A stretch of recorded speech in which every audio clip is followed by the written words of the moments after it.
You're watching the Team Nerd Tech Show with your hosts, Tim Gillen and Ruthie Kierlin. Well, hello, nerds.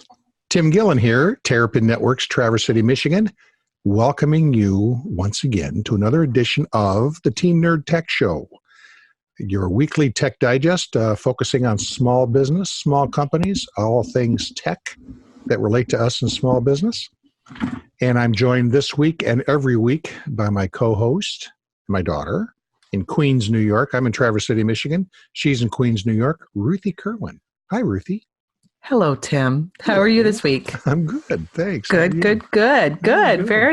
Good. Getting back into the swing of things in January now. Yeah. We are in the third week of January, and we are talking this week about a couple interesting things. There's been an NSA warning to put out a patch on Windows 10. This is something that you just made me aware of, so I want to know more about that and how that relates to small business and small business owners who are using Windows 10, why they might need to be worried about that. For Tech Tip today, we're going to be talking all about mailing lists and why you need them for your small business, why they're important, and also the dangers that you should watch out for, the things that you want to make sure that you're not doing that will get you in trouble possibly. And we're also going to be circling back to a topic that we talked about a few weeks ago. Actually, I think at this stage it was a few months ago, about I started using grayscale on my phone and like trying to find ways. Basically, I'm searching for the right way to get me off my phone at night because I find 3 hours just disappears and I'm getting sick of it and I'm angry at myself in the morning when I wake up and I feel like I've wasted time that I could be doing something productive or sleeping or reading. So I've been doing a few things on my phone and I wanted to kind of fill you in on where I am now since we discovered the whole grayscale kind of a thing. So let's get to it.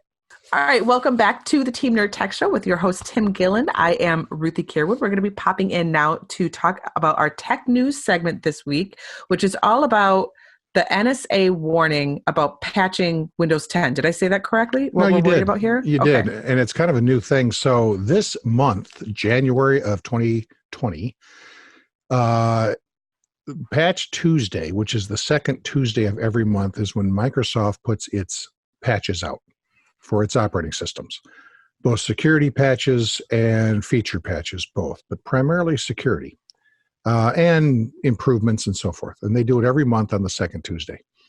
And it's referred to as Patch Tuesday. And every now and then they do an out-of-cycle patch, as they call it, but that's actually kind of rare. Okay. And normally, we're not big on applying them right away. So the way that we do our patches at Terrapin Networks for our customers, we have several hundred workstations, let's say, and several dozen servers that we support on all these different companies. And we let the workstations patch in an automated fashion. In other words, it kind of gets pushed out. And then the servers we do manually. We just have a kind of an old school way, which I happen to think is more proper. Some other tech engineers may not see it that way, but here's the Tim doctrine: is every month we're putting an eyeball on a server and doing a restart and putting the patches on it, checking the backups, checking event logs, all these things that we do as a manual thing. We just find it's a really practical way of doing it, and you have a really solid outcome. And normally, we wait until near the end of the month, up close to Patch Tuesday, before we apply last month's patches. We do that because... tell me why. Well, we do that every now and then because every now and then patches don't work so great. They break things. They're there to fix things, but they break things. And that usually happens in the first week after patches have been put out. Then Microsoft goes, dope. And then they fix them, and then it's always fine later in the month. And that's the consistent thing now. So you consistently wait until the end of the month just to cover your bases in case. Yes, for no other reason. Okay. Yeah, exactly. And unless they give us some other direction, and that's what this NSA thing is about. So I'll get to that in just a second. Check. So I'll get to that in just a second here. But on the Windows 10 side, people don't always want to apply their patches. It takes a little time. And of course, if you wait to do it, then it tends to happen at a bad time because it eventually gets tired of waiting and does it. And even our ways of pushing out those updates sometimes kind of don't always work right. So we kind of manually do it. And all that's fine. But normally we like to wait. And the NSA, the National Security Agency, actually, they found a flaw in Windows 10. And the NSA found this patch and told Microsoft, or found this vulnerability and told Microsoft about it. Now, here's the funny thing about this. The NSA does this all the time, but they just never tell Microsoft. Wait, They know about all these vulnerabilities, not all of them, but they find them all the time. That's part of what they do. okay. They find them in Cisco, they find them in Juniper Networks, they find them in And they all don't these. tell the companies? No, because they want to be able to use it themselves. It's actually quite lame, I think. Well, yeah. Yeah. That's, as a government entity, that seems so really... they know about them, and they that's Microsoft's problem. They want to know about it, so in case they want to use it, they can. Okay. Yeah, and because they may want to use it to another country, they may want to use it inside the country. I don't know.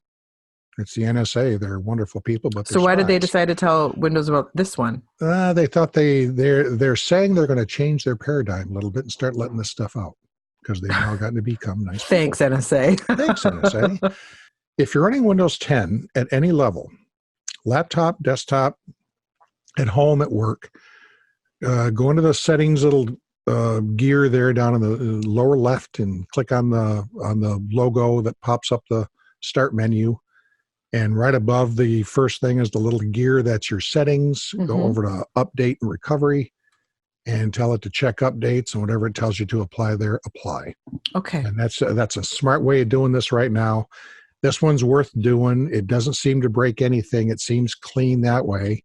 Now, here's the other part about this that's interesting, is this month, January 2020, is the last month that Windows 7 will be getting security updates, which means in a matter of months, there's going to be exploits out there that the bad guys will be taking advantage of. So they'll be doing automated scans to try to find Windows 7 boxes, then attacking them in a very particular way. You don't want to be one of those people's what are attacked. So yeah. We prefer to avoid that. Avoid that. That's a good thing to avoid. All right. So make sure that you're updating the patch that just came out for Windows 10 if you have it. Yep. And if you have Windows 7, it's time to give up the ghost. Time to move on and tell your tech people to update your servers. Now, by the way, Windows Server 2008 and 2008 R2, which was released 2, that's the most common version of Windows Server 2008, is also end of life. That's the same as Windows 7. So end of life, EOL as they call it, end of life. Yep. Bye-bye. All right. Bye-bye.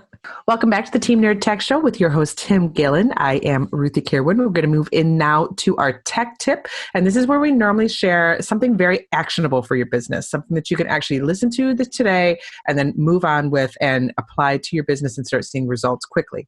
So what I want to talk about is mailing lists. Now, there's a lot of different, we're going to be focusing really, I think, on 3 different companies that provide mailing lists for small businesses: MailChimp, Constant Contact, and ActiveCampaign. And I don't have any experience with Constant Contact, so I'm going to rely on you for a lot of that information. But personally, I have used MailChimp and ActiveCampaign. Mm-hmm. So what do you think is the most important thing that people need to know when they're first looking for the right mailing list to use for their business? Well, the first thing, I guess, is why you'd even use one. And if you like to send out emails to your customers / prospects, maybe members, maybe supporters if you're a nonprofit. It could even be large press things that you need to send out. So you mean like if you like to send out a lot of emails to the same people, not just your normal email communication, but when you're looking for batching emails, essentially. I want to send the same email to 30 people or 300 people or 3,000 people. Any one of those 3 numbers. Take those 3 numbers. Yeah. Even 30 people. If you want to send an email, the same email at the same time to 30 people, you're going to have problems. Because the internet if you're now, using just your regular old email, if you're just sending it, exactly, and because the internet now sees that as spamming, for good measure. Google, for example, if you're on Gmail, and we just had this happen with a nonprofit, and they're on G Suite, so they're using kind of the professional version of Gmail, if you want to think of it that way. And Gmail will only let you send out, I think it's 8 or 10, and then you got to wait 4 hours before you can send any more, and that's it. It just won't do it. You can try any trick you want to try. It will not do it because it's not going to spam. And because that's what that's seen as. You got a bunch of email coming out all at the same time, it looks like spam. And so it gets filtered. And if you keep trying to push that, your domain will get blocked. So, mycompanydomain.com, and I keep sending this, and I keep trying to send out 30 or 100 at a time, and I'm able to do it because I have maybe I've got my own mail server that will allow me to do it. It still looks to the internet as spam, and so you're going to get on blacklist, to where now all of a sudden mycompany.com can't send any email. Nobody can You get got to any do emails all from this stuff you. to get off the blacklist. And this is to protect all of us from getting flooded. And it's actually been very successful over the years. It's kind of an infrastructure piece that's been built into the internet over the years. So the way around that are these services, and that's what I call them, as services. And three of the most common ones, there's more than this, but There's lots more. There's lots more, but MailChimp is a big one. Constant Contact's a big one, and Active Campaign. Those are three good ones, solid ones. Well, Ruthie will have links for us, I guess, Ruthie, probably in teamnerdtechshow.com for the show notes for this particular episode. The way these work, you have to pay for it. Well, you don't have to pay for it. Actually, MailChimp is free up to the first 2,000 subscribers. Active Campaign, you do have to pay for. And like I said, I'm not familiar with Constant Contact. Do you have to pay for that? Constant Contact, I'm not sure offhand. They may have a free tier. Okay. And even MailChimp's tier, if you're doing that all the time, they're going to kick you up into a paid tier. But even the paid tiers are just not all that expensive. But anyway, you're able to send out 100 of these at once to all your supporters. Let's say if you're a nonprofit, all your donors, that kind of thing. And really very handy. But it does a lot for you besides just the spam part of it has, so where it looks like you're spamming. You can keep a customer list in there, or a names list in there. You can see who opens the emails. You can tag people. That's always been really helpful for me. So you can set up these specific tags within MailChimp or Active Campaign and say, this is everybody I have who has purchased from me in the past. This is everybody who's signed on the mailing list from this specific download. Like, the way that you can tag people and then segment them and then send them only specific emails according to their tags. That's an extremely helpful thing in an ESP, they're sometimes called. Yep. And they'll have built in an unsubscribe, all these things that you want to do so that you're not a spammer. And because you don't want to be a spammer. And you're not going to get any customers when you're spamming them anyway. You're not going to add customers. But if people have told you they don't mind hearing from you from time to time, that's fine. But you still can have an unsubscribe, and it will automatically unsubscribe them. So with a button at the bottom, that kind of thing. So there's a lot of real advantages to using them. And you'll find them very useful if you need to have that kind of communication with your customers, clients, donors, users, prospects, any and all of the above. Patients, if you're some types of medical practices really need to stay in touch. Might be some kind of holistic thing. Our vet does. Our vet sends us a newsletter. Yeah, vets, any number of people where it's very handy.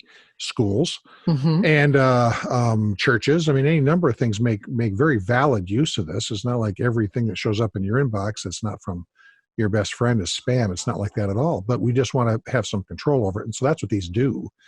And that way you're also able to control it so that you're not on the bad side of that, just flinging the stuff all over the place. Yeah. But even if it's legitimate, you want to send 200 through Gmail, it's not going to do it. And so now you need to find another way, and these are good ways to do that. You said that you had recently had a client who had an issue with MailChimp. What was that issue? Oh, no, they had no issue with MailChimp. They had an issue with Gmail. And I misunderstood. And I pointed them towards MailChimp. Good. Okay. So they were trying to send too many emails through their G Suite. Out to their donors, and and what happens, this is how Google works, which is actually the smart way of doing it. They would click send. They'd had, 250 in there. And maybe it's even 2,000. They click send, and they thought it sent, and nobody got anything. And, there's nothing that bounces back that says it's not coming. We're not going to do this. They're not going to do that. It just goes off. It just goes off into never land and into the ether of the Ethernet, and it's just kind of gone. The electron gremlins chew it all up, and that's the end of it. Okay, so talk to me. So we mentioned this very briefly. What's the CAN spam laws? And that goes hand in hand with how you can't send tons of emails off Google, right? Yeah, the CAN Spam Act. And it's just like the GDPR in a way? Yeah, it is kind of. Okay. So the CAN Spam Act came out in 2003. Okay. And because our government is a very creative bunch there in Congress, That is actually the Controlling the Assault of Non-Solicited Pornography and Marketing Act of 2003. I sense a little bit of sarcasm there, but we'll just keep moving. No, I think that's quite creative. Anyway, this Can Spam Act is supposed to can spam, but then we got this really cool thing that it really means. But what that meant completely is that you can't send me emails that I haven't asked for. Mm-hmm. And that was the idea, was to keep your inbox from being flooded with the garbage we used to see back in the early 2000s. Now, a lot of that's changed for a lot of reasons, and spam filtering's gotten better. Most domains now, I've got customers who've had the same domain for 20 years, and fully 85% of their email that hits their mail server, wherever it is, hosted or otherwise, is 85% of it roughly usually is spam, is junk that gets filtered. Wow. Yeah. So that doesn't even hit your inbox. No. So what's really made your inbox be a whole lot more, not quite as flooded, is the fact we do a much better job at filtering spam now than we used to. But the Can Spam Act, the act itself says that you have to opt in. I have to say, I want your email. I can't just find a list of 2,000 people. I can, but I'm not supposed to. Find a list of 2,000 people and just flood their inbox with stuff about buying my mattresses or whatever it might be that I'm selling. And it could be, any number of things, but we'll just call it mattresses or shoes or whatever you might want to call it. And so that's what, by using a MailChimp, Constant Contact, Active Campaign, or similar, you avoid that because they have opt-ins, they have opt-outs. We do something like that, don't we, Ruth, with our download? We do. And I wanted to talk briefly about how that relates to the GDPR. So we have an opt-in on our site. It's called an opt-in for it's you and I put together this checklist of 5 things that you need to make sure that your tech services guys are doing in your company. Yeah. So if you own a small business, you can go to our website at terrapin.tech. A little pop-up is going to pop up that says, do you want this download? And you could say, yeah, I do, because if you have a small business, you definitely want this download. Type in your email address there, and then you and I will, through our MailChimp provider, will send you this download. Now, the thing which is a one-page PDF. It's a one-page download. It's super easy. Yep. Yeah. It's going to just walk you through everything that you just really need to be aware of. So the thing I wanted to talk about with GDPR. GDPR stands for General Data Protection Regulation. Yes. Yep. So what the GDPR does is mean that people within the European Union, when this relates to email in the European Union, if you are a small business owner like yourself and myself, trying to get people on our email list so that we can then send them, updates about when our show comes out or new things that we have going on in the shop. We have in America, you could just sign up on the email list. It's already assumed that means from that point on, you want to continue getting emails from us. It's like this assumed thing. In the GDPR, they assume nothing. You have to specifically opt in. Even after giving your email address, you have to click a toggle.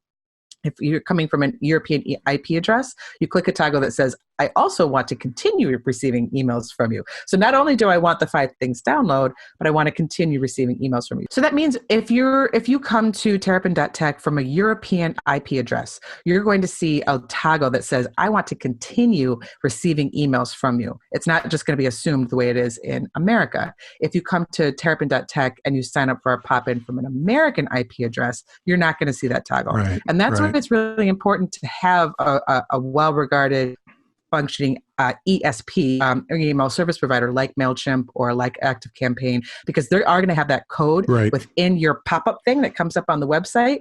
So they're going to recognize those different types of IP addresses and add in that toggle according to the laws so that you can stay within the law.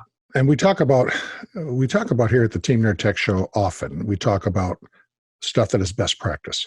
Mm-hmm. And so here's one that's best practice. If you're going to be sending out emails, whether you're a veterinarian or you're doing kind of thing we're doing, whatever it might be, you're a nonprofit, you have a bunch of donors, you want to use one of these systems and you want to do the paid version of it. They're not all that expensive. Correspondingly, you will find they are not. But this is the way for you to follow the laws and be ethically correct with your users and not be kind of acting like a spammer, but it's okay because I'm not really a spammer. Yeah. You're actually following a best practice, which you always want to do because that's going to give you the most solid and predictable outcomes on a month-by-month basis, week-by-week, month-by-month basis. So that falls right in line with what we always preach here. There's a certain way to do all this stuff, and you just kind of want to find out what that is, have your tech people help you implement it, in the best practice way and using, as Ruthie referred to it, an ESP, email service provider, for outbound emails, for that kind of communication type thing, anything from newsletters, anything like that. Any type Use of a one blast. of those. Yeah. And anything that is a blast where you send the same email to a whole bunch of people at once. That's what you want to use. Welcome back to the Team Nerd Tech Show with your host, Tim Gillen. I'm Ruthie Kirwan. So we're going to be moving on now to Tech Gadget. I wanted to fill you in, Tim, on my my journey to release myself from my phone because like anybody, I have a slight addiction to my smartphone, and I kind of am interested in tech nerdy stuff. So I like new apps and I like messing around with my phone. I have a few months ago, we talked about the grayscale movement, about how people are putting grayscale on their phones so that they're not getting all the bright colors and all of the psychological effects of looking at their pretty, beautiful phone. Yeah, and just let me jump in there for the listeners. If you remember, that grayscale thing was kind of a minimalist way of looking at your smartphone, which by itself is sort of an oxymoron, and the idea is to make it kind of bland, and then you're less apt to just sit there mind-numbingly scrolling through things because it's more bland. You use it more like a tool and not a toy, and you won't waste as much time. So anyway. Hopefully. I mean, that's the plan. That's the plan. Yep. I'm sure there's people out there who are still addicts, but the grayscale makes it much easier to log off, essentially. Yeah. So I said I was going to be trying grayscale, and I did, but I really struggled with it. I kept taking it off my phone, which is a hassle. My phone wasn't making it easy. I had to go through multiple steps to turn on and off grayscale. Where I really kept running into the problem was where I was trying to take pictures of my kids, and I hated having the grayscale on because I was like, they're adorable. Sure. I want to see them in their, all their glory. So I stopped doing so much grayscale, but I want to talk about the new digital wellness that Android included in their most recent update. Yeah. This was part of the grayscale conversation that we had last time. I'm just looking at my phone right now because I want to open up the app and tell you about how it's different. So on Android, it's called the Action Dash. And in it, it gives you all sorts of information about how much you've been using your phone. It gives you the minutes you've spent on specific apps, how often you took phone calls, how often you are doing mindlessly scrolling. And you can do something on here called the focus mode. So I set a bunch of different, it's almost like do not disturb, only you can do it for different pockets of time. Yep. And I now have a focus mode I have two different focus modes. One is I normally wake up at like 4:30 in the morning because I'm a weirdo. I love waking up super early. But sometimes the reason I wake up early is because I'd like to get a head start on my day. And I was still finding myself getting trapped in a Reddit, Facebook, Instagram cycle. Yeah. So I have a focus mode set up so that when I wake up in the morning, I can check kind of emails and stuff like that. And then that turns off at 5. And from 5 until before I pick up my kids from school at 2:30, I can't access any social media. Wow. And then from 2 o'clock until when I've decided, Ruth, it's time for you to go to bed, which is about 10 o'clock. After 10 o'clock, it all shuts off too. So I'm not up until 2 in the morning looking at, reading reviews on Reddit of new smartphones because I'm a weirdo. I'm actually you're not reading the review on the new grayscale app. I know. Yeah, right.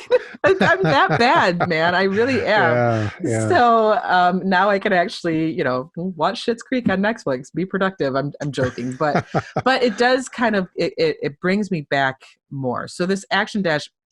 You have an iPhone, so I know that there's something different that you can do. Yeah, they have a screen built right into the new, the latest versions of iOS. Now it's 13.3, whatever it is a screen time app. It does exactly all those things. What's it called? Screen time? Screen time, yeah. Screen time, and it tells you. Can you set it to get you off your phone at specific times? Well, there's apps that will do that for you also. And the screen time itself is and you can have it email you daily or weekly. Oh, okay.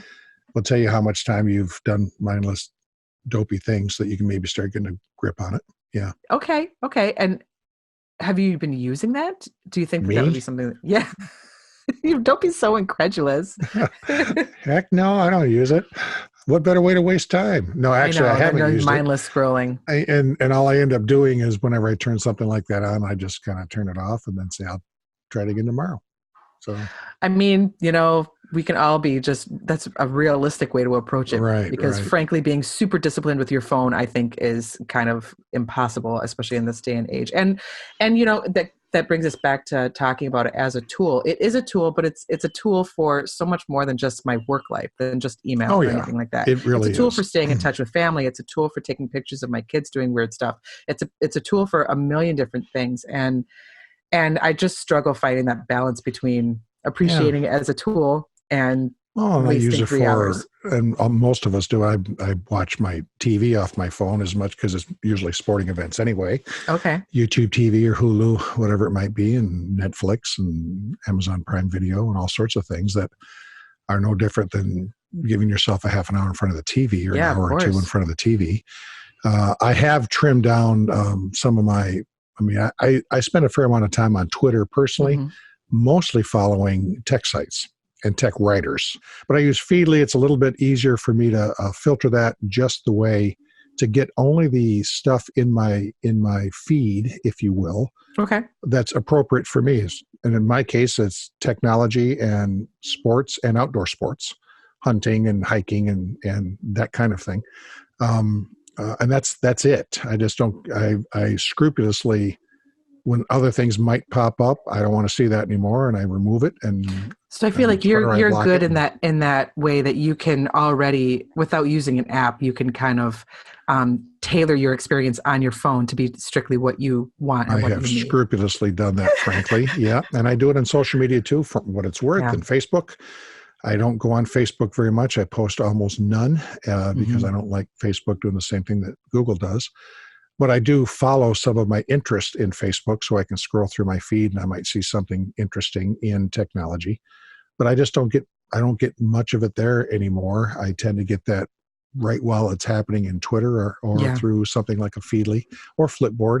Those kind of apps that are aggregators that, if you're really careful, you can decide what you're going to get.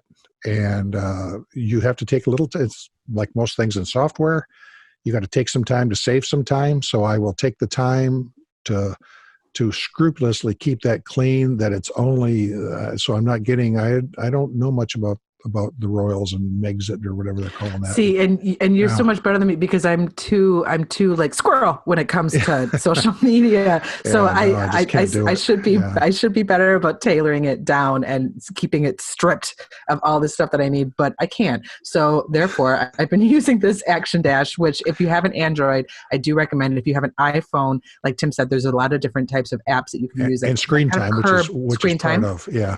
which is part of the iOS Yep. ecosystem. And you can use those to kind of curb to give you a reminder, more like, because it shuts Yeah. down the app and I can't get back into the app. And then I'm like, I should probably go live my life. So it just kind of like jostles you back Sure. into the real world. So, Well, that's a real world thing, what we're talking about. It's a real world challenge to have technology, just like it's always been. So, years ago, before we had smartphones, we talked amongst ourselves as adults. Man, I spent too much time watching TV last night. I got to spend less time on the couch watching TV. Back yeah. when TV was more of a thing, and you'd watch the Thursday night And you flipped lineup through on channels NBC or and whatever, yeah. Friends Night or whatever dopey thing it might have been. And we tend to do that because we have hectic, busy lives. And so if someone can kind of soften that a bit for you while you sit down and just enjoy it, that's something that's that's what easy it to do. is. It's And these you aren't need any to switch your different. brain off at Sure, times. it's a common issue. Instagram and Thursday Night Football can sometimes have the same effect. Yeah, but sports are a little different. At least it's live and at least it's happening. All right, I'll give you that. Yeah. Yeah. Well, thank you very much for hanging out with me again this week, Tim. Let's catch up again next week, okay? My pleasure. All Thanks. right, thanks.